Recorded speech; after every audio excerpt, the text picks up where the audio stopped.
Hello everyone and welcome back to Kentucky Garden Gal. I am Nancy and I am coming to you from South Central Kentucky and we are a Zone 7. So this is January's gardening tips and I'm so excited. We had a wonderful year with the channel last year and I just appreciate everyone's support. I hope that we are growing and we are learning together. So let's start out 2024 with a bang. Let's just plan to have a great growing season and a lot of successes. So here are some of the things that you can do in January in your garden. So the number one thing that I think you should do right now is get out and take a look at your garden. And Ramsey is tied out over here and he sees me, and of course there's sirens going on because we live in town, but I'll try to talk loud. So the number one thing that you can do right now is get out into your garden and walk around and take pictures and look at your garden and see, do I have a lot of evergreen for winter interest? Do I have berry trees for the birds to feed on naturally? What do I have in my garden, or what is missing from my garden? Now, another thing that you're going to want to do is look at your fruit trees and make sure that you are seeing, because all the leaves are off obviously, so make sure that you are seeing any limbs that need to be trimmed up, because we're also going to be doing that this month. And also you need to go ahead and start your spraying with some type of insecticide. So whatever you prefer to use, I'm actually doing a combination of neem oil and then some other things. This is one thing that I got right here.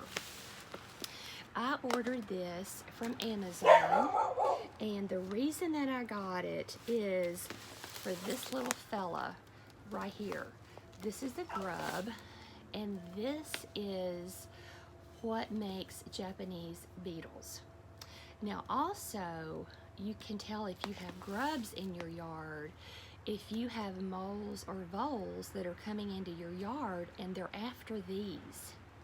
So I did some research. I found this on Amazon. I want to say it was less than $20. I'm not 100% sure. It's 10 pounds. And later on this afternoon, I'm going to be applying this. And I know pretty much where my mole and vole activity is, so that I'm just going to broadcast this. I'll have on gloves. Now you can put this in the little push cart, or you can put it in the handheld spreader. But you know, being a southern girl from the holler in East Tennessee, I'm just going to broadcast it. I will wear gloves. But like I said, I know where my problems are because I can tell where the soil is raised, and I'm out in my garden every day, so I pretty much know when there's new activity, and I'll go ahead and I'll spread this today, and then I'll order more to have on hand. And right now my plan is I am going to be doing I'm going to be spraying or broadcasting whatever I'm putting on my garden about every 6 weeks. If I see that I'm still having problems with bugs that generally these should be taken care of, then I may move it up to once a month. But what I'm trying to do this year is get ahead of my problems. I know my problems in my garden. You know, I've been gardening here long enough to know my struggles. So, you know, there's some things that we just can't control, and one of them is the weather. And, you know, the weather has a lot to do with our gardening, but also the insects. We all battle insects, and if we are trying to do some prevention, then maybe that will lessen the insects that we have in our garden. Now also you can do it naturally, like through planting marigolds. Marigolds, and there's other flowers that are really good repellents for certain bugs. So there's different ways that you can go about this. And like I say all the time, my garden is a trial and error garden.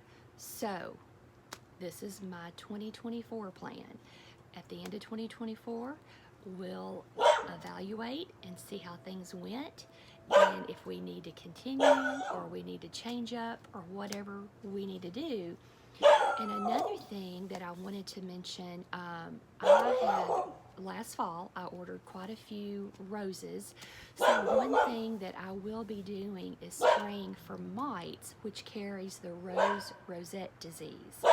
So I will spray my roses about every 6 weeks with something that takes care of the mites. And I would have to go and check, but I know at the end of the season, maybe in the early fall, I just went to the big box store, to the clearance aisle, and bought a bunch of spray. So I have pretty much, as far as spraying, I think I have everything that I need, and then I'll just need to restock next year when everything goes on sale.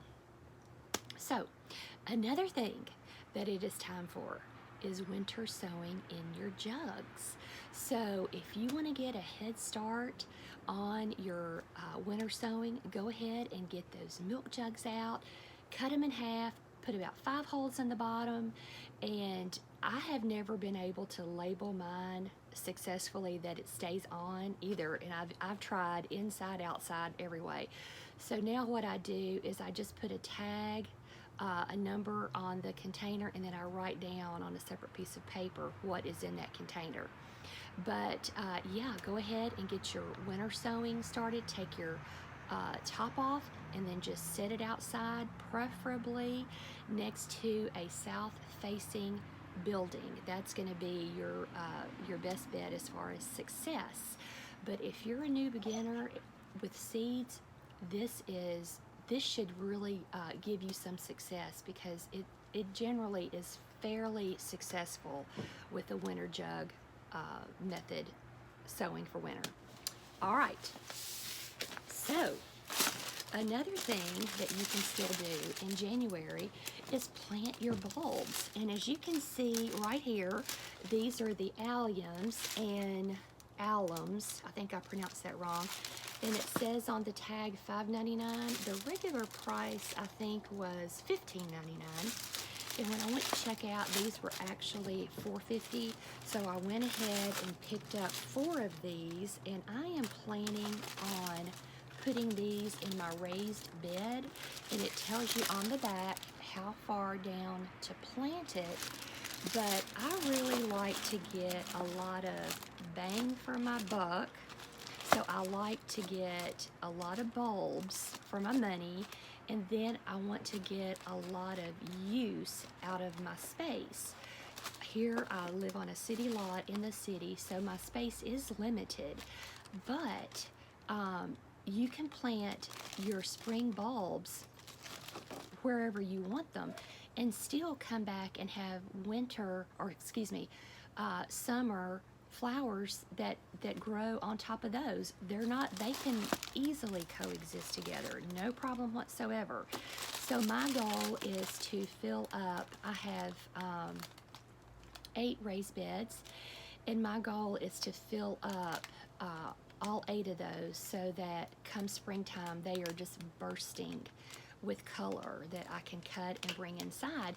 And I also just placed an order on Tulip World, and right now they're having deep discounts. All of these bulb places are trying to get rid of their 2023 stock, and I see this question all the time: can you still plant bulbs? Because ideally late October is the ideal time to plant your bulbs.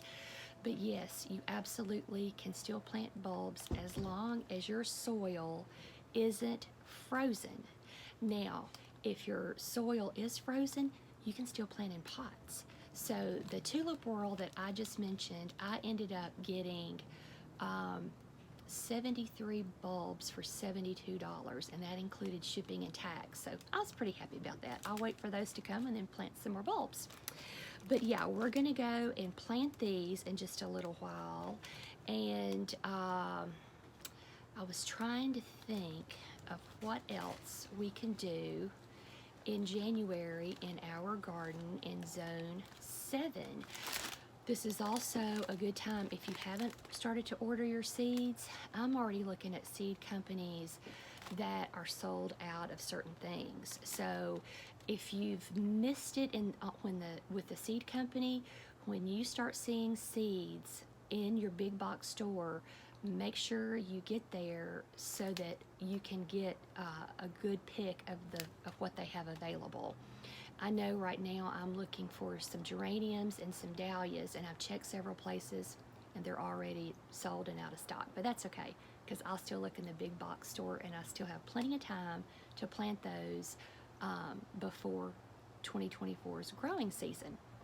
So I hope that this has encouraged you. I hope that you are excited about 2024, and let's just have a great growing season and learn, and more importantly, have fun and de-stress and enjoy our flowers and the beauty that our gardens bring us.